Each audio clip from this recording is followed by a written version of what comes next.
With 2 days until key elections in Virginia and New Jersey, former President Barack Obama campaigned for the Democratic candidates in both states yesterday. He acknowledged that even though he is all about hope and change, there are many things he's concerned about with the current administration.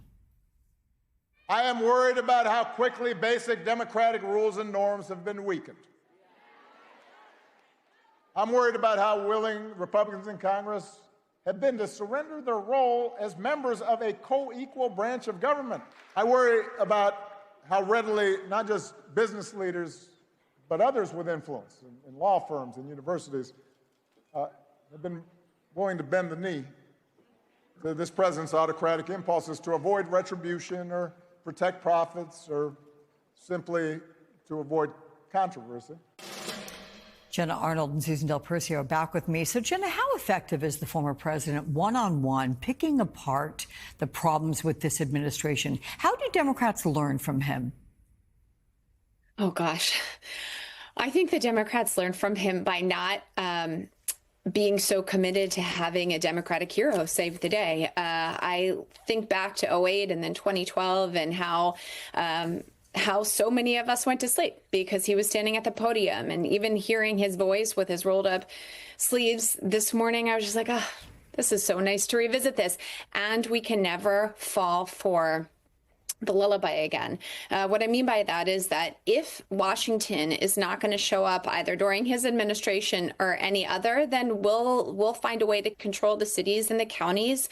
If this current administration is going to cut funding, then we'll raise local funding. That we have to be entirely dependent on each other, and that is I think that is a worthy evolution of Americans in general, and something that the Democrats can take the first stab at. And I think the Republicans will quickly follow suit.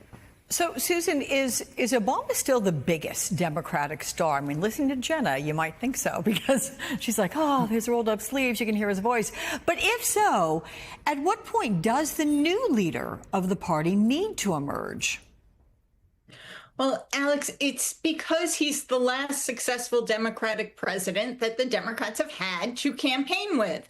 Joe Biden is not someone who's going to be on the campaign trail. And before that, Democrat, it was Barack Obama, who is fantastic on the campaign.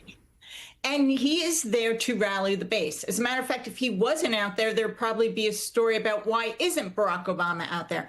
But as much as he's great, and listen, I love to hear Barack Obama speak just because I think he's a great orator. So that being said, his words are not that influential in the bigger picture. He said during that speech, he was talking about how he's old, how a young man who had a beard, came up to him and said, hey, look, here's a picture of us when I was a baby from 2008.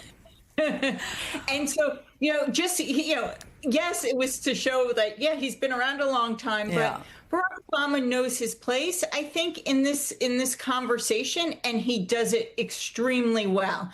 But you're right, Alex, the Democrats do need the next generation, much like Republicans did after George W. Bush went away, because he kind of went away quietly into that good night after his second term. And we never saw him come back as a real rallying cry for Republicans. They were lost, and now they ended up with Donald Trump, but it took a while, but there is someone to show up after this, probably the next presidential race. Yeah. And in fact, Barack Obama, he picks and chooses very carefully when he comes out. So it's really, something special when he's out there on the campaign trail. This new NBC poll, Jenna, shows the Democrats have an 8% edge on control of Congress. But it is not all good news, because it also found fewer people with a positive view of Democrats than Republicans. And the Washington Post poll found more people believe the Democratic Party is out of touch with most Americans than the Republican Party. How do you square that? And most importantly, how do you change it? Yeah, it's such a good question, Alex. And I'm not sure I have the answer today, but I would pose a challenging theory to Susan's reflection on the Democrats waiting for its next celebrified, and I don't think that's a word, candidate to come out of the woodwork. I think what we have to do as Americans who are concerned about civics or are eager to participate in civics is that we don't become entirely dependent on a single name, a single stump speech, a single policy.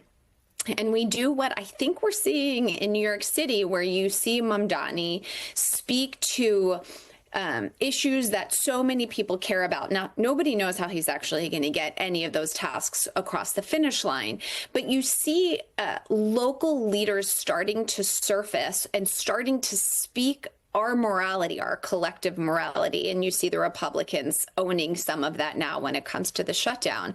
And to me, that feels like a great example and next chapter for the left in general. So I would like us not to play by the traditional left playbook of finding the next brand that we can all hitch our wagon to and then go back to sleep. But we start looking to our local leaders and lifting them up and requiring that we pay attention consistently. So is Mamdani potentially, Susan, that person? And do you find it interesting that New Yorkers, a lot of them have said, those that we've polled, our reporters out there have said, look, we just appreciate what he's trying to do. We know it's a huge uphill battle of actually accomplishing it. But the fact that he's going to try to do it, that's what we're voting for. And that's fine and good. It's can he do it, though? And they may vote for that hope. Yeah, I can understand why voters are wanting to see someone new, because frankly, people who are there, both on the right and the left, have disappointed them over the years. So yes, new leadership is great. The question is can he do the job? And the problem with having someone like Mamdani come up in this role as a mayor is he actually has to run the city. He's not like an AOC who gets to be part of 435 members of Congress. He has to be an executive. And can he get that done? I don't think it's Mamdani who brings the future of the Democratic Party. I think one of the when you point to those polls and you ask Jenna, how do you reconcile it? It's because Democrats aren't necessarily thrilled with who's representing them, some on the left side, some on the progressive side, some on the moderate side. So they have to let that fight play out. And frankly, there's only one way to have a Democratic National Party, and you have to have, that leader there. And it's really hard when it's not a current elected official like a president. Yeah. And you have to muddle through it. Well, we'll continue to do so with both of your help. Jenna, Susan, thank you much, ladies.